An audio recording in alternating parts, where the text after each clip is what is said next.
Donc hier, on a eu le leak des 12 équipes partenaires qui ont été retenues pour 2026 et l'eSport Marvel Rivals. Donc on a 7 équipes aînées, 3 équipes EU et 2 pour la région Asie, enfin Pacifique du coup, parce que maintenant ils ont été regroupés Océanie et Asie en Pacifique. Donc voilà, les 12, on a 100 Thieves, on a NRG, on a Sentinels, on a Space Station Gaming, on a FlyQuest, on a TSM, on a Team Liquid pour les aînés. Du côté de l'Europe, on a évidemment Virtus Pro, les champions du monde actuels. On a Navi, les vice-champions du monde. Et on a en Europe, du coup, une nouvelle arrivée, Team Heretics, la structure espagnole qui va donc arriver sur Marvel Rivals cette année en Europe, du coup. Et ensuite, du coup, pour la zone Pacifique, donc notamment Asie ici, parce que c'est une équipe coréenne et une équipe japonaise, on va voir Genji et Reject, ce qu'on avait déjà, du coup, sur Marvel cette année. Mais voilà. Très peu d'équipes européennes. On sait que ce sont les meilleurs. Et oui, mais le truc, c'est que je pense qu'il y a beaucoup de demandes pour les équipes, enfin, pour les structures américaines. Et je pense qu'ils ont fait en fonction de un peu la puissance des structures. Je pense qu'il y a eu des structures européennes qui ont fait la demande. Mais soit c'était des structures plus petites ou je ne sais quoi, mais voilà. Mais en vrai, moi, le truc, c'est que moi, je vois ça, je vois qu'il y a 7 équipes européennes, enfin, 7 équipes américaines. Et je suis en mode, j'aurais peut-être préféré, soit qu'ils mettent un nombre de places par région. Donc en gros, ils voulaient en mettre 12, qu'ils fassent genre, s'ils veulent faire 5 NA, 5 EU, et après ils gardent du coup les deux Asie, vu qu'on est techniquement l'Europe la meilleure région sur Marvel Rivals en termes de niveau. Ils auraient pu faire ça, ils l'ont pas fait, je sais pas pourquoi. Peut-être que d'ici l'année prochaine, on aura d'autres équipes européennes qui vont se rajouter, qui vont prendre les places des Américains. J'espère moi, qu'on ait d'autres équipes européennes qui viennent dans les partenaires programmes sur Marvel, mais voilà. Et du coup, on a un article du coup, de Shippy Sport qui ont annoncé tout ça. Donc avec toutes les équipes, évidemment, avec les régions, ça on connaît déjà. Et du coup, ils présentent un peu tout ça. Hein. Donc il y en a pas d'ailleurs. Il n'y a pas d'équipe partenaire pour la Chine. Donc peut-être qu'ils vont avoir un truc à part plus tard avec leur ligue elle-même ou je ne sais quoi, mais on verra. Quand il y aura des news. Et du coup, je sais pas quand ça va être annoncé officiellement. Mais on verra. Voilà. Et après, du coup, en plus de ça, on aura les équipes guest, du coup, qui vont être invitées pour participer au MRI. Et ça, du coup, je sais pas quand ça va être annoncé non plus. Mais là, du coup, il n'y aura pas de partenaire avec des skins in-game et tout. C'est juste le slot pour le MRI, quoi. Voilà, les gars. Après, on peut faire un petit tour, du coup, sur les Wikipédia de chaque page. Et même les infos, pour ceux qui connaissent pas les structures, on va faire un petit tour. Donc déjà, donc on a en NA, on a 100 Thieves. Pour ceux qui connaissent pas, du coup, ils étaient déjà sur Marvel avant. Mais ils avaient quitté à la fin de l'année pour attendre les plans de l'année 2026. Donc pour ceux qui se souviennent, il y avait notamment Terra chez 100 Thieves. Ils avaient fini l'année dernière top 4 du MRI et Worlds. Donc en vrai, ils avaient un beau roster, mais du coup maintenant ça va peut-être changer. Ils vont peut-être pas récupérer le même, notamment déjà que Terra est parti en Europe chez Navi. Ça avait déjà été annoncé, donc on verra ce qui cook. Mais voilà pour 100 Thieves, donc on les avait déjà. Ensuite, du coup, on va avoir NRG. On va avoir NRG, du coup, la structure américaine qui était notamment San Francisco Shock sur Overwatch à l'époque de l'Overwatch League, pour ceux qui étaient là, qui suivaient Overwatch. Donc actuellement, ils sont que sur Valo et Rocket League. Mais du coup, ils vont arriver sur Marvel. Je ne connais pas les rosters des équipes. Mais du coup, j'imagine ça va taper. Ça va se battre hein, pour les meilleurs joueurs en fonction de ce que ça propose, notamment en salaire. Ça va peut-être se battre avec toutes les équipes américaines, vu qu'il y en a 7. Ensuite, du coup, on avait Sentinel. Sentinel qui était aussi là l'année dernière. Bon, eux, il y avait eu un peu plus de problèmes. Au début, c'était très fort, au début de l'année. Ils avaient fini top 1 au stage 1 américain en NA. Mais après, du coup, ils ont fait le mid-saison et là, ils ont fait 8ème donc au tournoi mondial de milieu de l'année. Et après, du coup, ils ont fait le Stage 2 aux États-Unis, mais ils ont fait que 6ème. Du coup, ils se sont pas qualifiés aux Worlds à la fin de l'année. Alors qu'en vrai, normalement, ils auraient dû. Hein. C'était une équipe qui avait le niveau, qui aurait dû se qualifier aux Worlds, mais il y a eu des problèmes. En interne, j'imagine, ça collait plus. Et du coup, ils ont, pareil, comme Adotis, ils avaient quitté le jeu en attendant d'avoir les news 2026. Et ils sont apparemment revenus, vu qu'ils sont partenaires sur Marvel. Donc j'ai hâte de voir le roster aussi. Ensuite, on a Space Station Gaming, la team, qui est arrivée. Donc Space Station Gaming, structure qui était aussi venue sur Overwatch et qui l'est toujours, je crois, d'ailleurs. Et ils ont plein d'équipes. Hein. Eux, ils sont sur Rocket League, ils sont sur R6, ils sont sur Halo, Overwatch évidemment, et The Finals. Du coup, ils vont arriver sur Marvel. Hâte de voir leur équipe et ce qu'ils vont pouvoir proposer. En vrai, ça va être intéressant. Hein. Il y a pas mal de grosses structures en NA. Ça va être vraiment fou, je pense, les compétitions en NA avec toutes ces orgs. Ça va être bien marrant. Ensuite, on a FlyQuest. Du coup, pour ceux qui ne connaissent pas, FlyQuest qui était déjà là aussi sur Marvel la saison dernière. Avec une très bonne équipe. Et pour l'instant, ils ont toujours des joueurs. Ils les ont les ont toujours pas relâchés. Donc, à tout moment, ils gardent certains joueurs. Je sais plus s'ils avaient re-signé des gens d'ailleurs. Je sais plus s'ils avaient re-signé des gens. Bref. Et du coup, pour FlyQuest, en vrai, ça avait fait une bonne perf. Hein.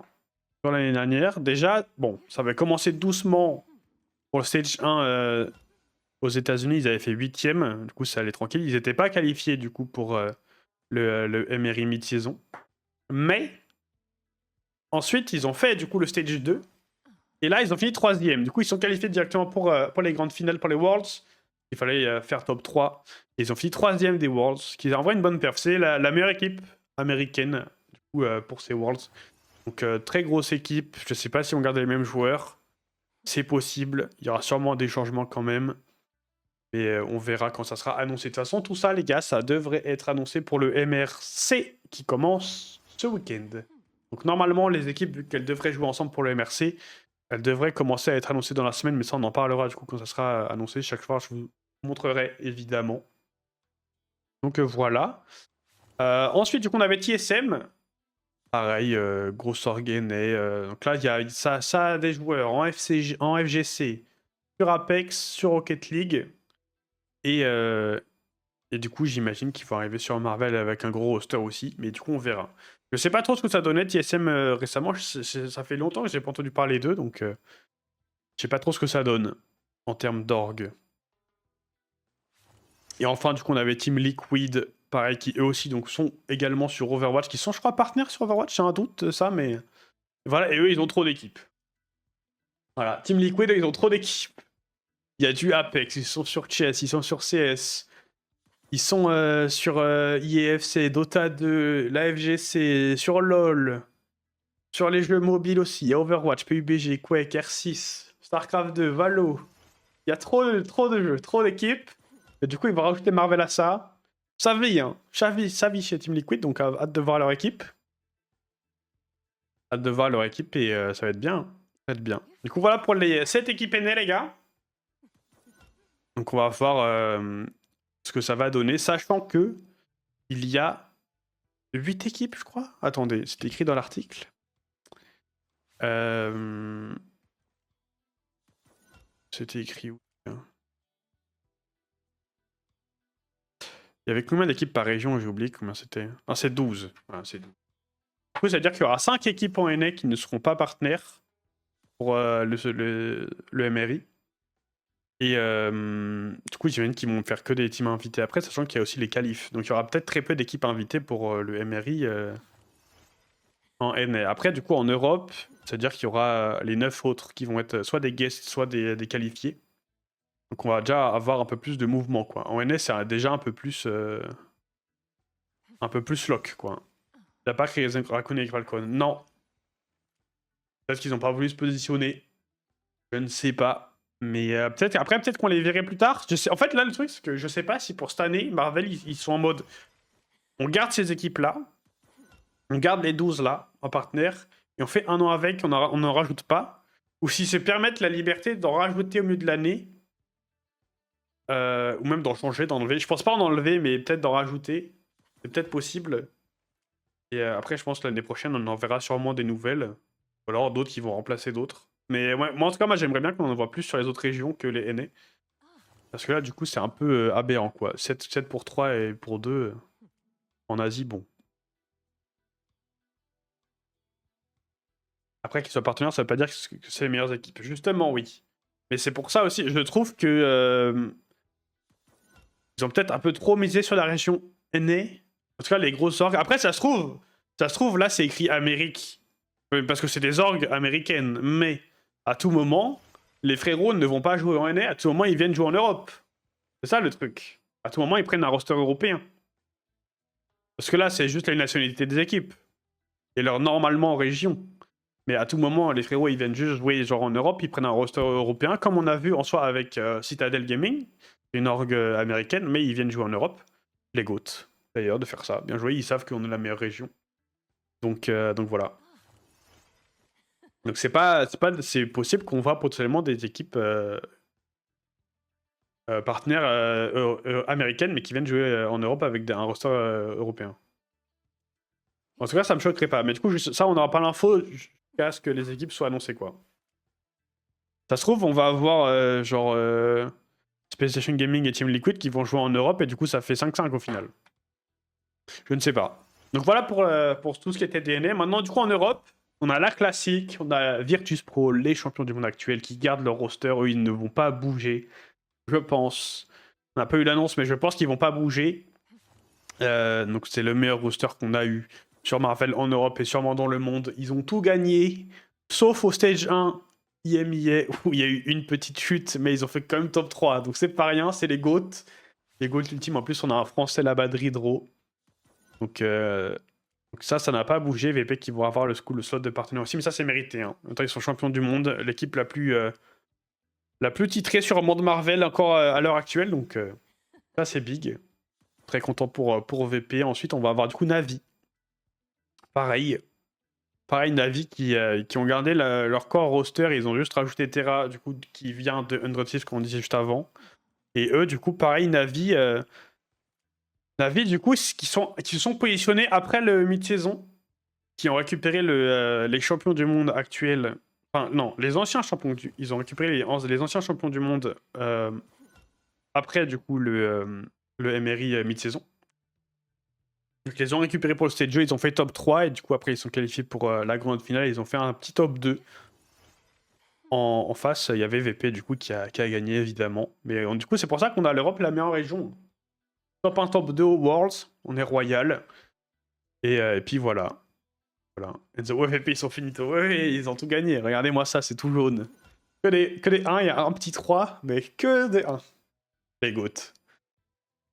Et ensuite du coup pour l'Europe, on a Team Heretics qui vient d'arriver, qui se positionne sur Marvel Rivals. Team Heretics, gros sort notamment espagnol, qui ont un ressort du coup sur LoL, Valo, Brawl Stars et la Call of Duty League. Donc ça va être intéressant parce que ça peut potentiellement amener une nouvelle fanbase, notamment espagnole, une communauté espagnole beaucoup plus grosse en Europe. Avec Team Heretics, je sais pas du tout comment ça se passe du côté espagnol avec la communauté, s'il y a vraiment une grosse fanbase qui joue à Marvel, ou si ça va surtout en ramener. Je pense que ça va surtout en ramener avec l'arrivée d'Heretics, mais je sais pas si du coup ces gens vont tester et accrocher au jeu. Mais on verra. On verra, ça va être bien cool. Donc voilà pour l'Europe et pour Heretics. Je sais pas du tout ce que ça va coûter comme roster. Je sais pas si ça va être de coup autour des Espagnols. Je sais pas s'il y en a beaucoup d'ailleurs sur Marvel encore, mais voilà. On verra bien. Ensuite, pour l'Asie et la zone Pacifique, du coup, on a Genji qui était déjà là l'année dernière aussi, mais pareil, qui était parti à la fin de l'année en attendant de voir les projets de 2026 pour l'e-sport Marvel. Bon, de toute façon, pour l'Asie, on le sait, sur Marvel, c'est un peu une région en dessous des Américains et de l'Europe. Ils avaient fait, du coup, le stage 1 en Asie, qu'ils avaient fait un top 2. Ils les avaient qualifiés directement au mid-saison finale, mais là, ils ont fait 10e, ils avaient fait dernier. Ils avaient fait dernier, LNJ, au mid-saison. Et ensuite, du coup, ils avaient fait le stage 2 Asie, mais ils ont fait top 3. Il fallait faire top 2, je crois, ou top 1 pour être qualifié aux Worlds. Donc, dommage. Ça n'a pas suffi côté Genji, mais du coup, ils sont là, ils sont en partenaire maintenant. On va voir leur roster. Ça peut coup fort en vrai, Genji. Hein. Il y a les moyens d'aller chercher des gros joueurs en Asie. Donc, et je sais pas s'ils importeraient des gros joueurs d'ailleurs. D'Europe ou d'Amérique. Je sais pas s'ils seraient capables de faire ça en vrai, Genji. C'est possible. Hein. C'est possible. Et ensuite, du coup, on a Reject, la dernière petite non, mais la dernière équipe qui va être partenaire, donc l'équipe japonaise. Et pareil, eux, du coup, ils étaient là dès le Stage 1, même dès le Marvel Rivals Invitational, du coup, dès le tout début de l'année, sur le tout premier tournoi en e-sport sur Marvel en 2025. Là, ils avaient fait top 2 au show match. Ensuite, ils avaient fini premier du Stage 1 en Asie. Parce qu'ils avaient évidemment qualifié au mi-saison, mais là, ils avaient fait que 8e. En même temps, ils avaient tapé des gros morceaux, notamment la Chine, et ensuite, il y avait l'Europe et l'Inde. Dans tous les cas, ils ne seraient pas allés bien loin. Ensuite, au stage 2, en Asie, ils avaient fait 2e. Donc en vrai, c'était une bonne perf. Et du coup, ça les avait qualifiés en grande finale. Mais là, pareil, ils tombent contre les Américains et les Européens. Et là, ça tombe vite. Hein. 3-0 contre Notives, qui les fait finir 8e de ces Worlds. Donc c'est pour ça, l'Asie et la zone Pacifique, une région un peu inférieure pour l'instant en termes de niveau sur Marvel. Mais on ne sait pas, peut-être que ça va évoluer. C'est les Coréens, c'est l'Asie, ça bosse dur. Donc à tout moment, cette année, ça perf bien, on verra. Les joueurs d'Asie sont pas les plus forts sur Marvel, et non. Et non, mais ça peut changer en vrai, hein, parce qu'ils bossent dur. Hein. Ils bossent dur, donc à tout moment, ça peut aller vite. Voilà les gars, pour les partenaires 2026 sur Marvel. J'espère qu'on aura d'autres équipes européennes qui vont arriver, d'autres orgs sur le jeu, notamment des structures françaises, s'il vous plaît. Venez, en fait, le jeu est insane. Donc voilà les gars, pour toutes les équipes. Et ouais, bah, j'ai hâte que ça commence. Hein. J'ai hâte que ça commence, les compétitions. Mais il y en a des week-ends. Il y en a des week-ends. Dès le 14, il y a le MRC. Pour ceux qui veulent, nous, on commencera à regarder le MRC que vers le 28. Étant donné que c'est là que les gros matchs commenceront à tomber. Mais voilà, les gars.